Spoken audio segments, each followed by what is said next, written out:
Programang ito ay rated SPG, striktong patnubay at gabay ng magulang ang kailangan. Mas lalong magiging magulo at madugo ang Maynila.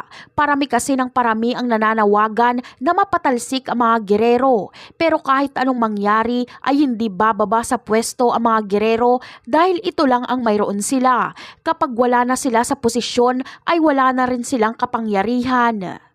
Kaya naman, dito nagagamit ng daha sa mga gerero. Lahat ng kakalaban sa kanila ay itutumba nila kahit ordinaryong tao lang ito. Kaya mga nganib ang buhay nila Tinding at ng mga kaalyado ni Tanggol sa politika. Pati ang reporter na si Ka Obet ay ipapatumba ni Roberto.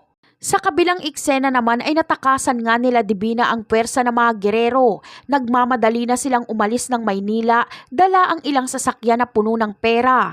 Ngunit minalas pa rin sila dahil saktong napadaan sila Ramon at nakita nila si Divina.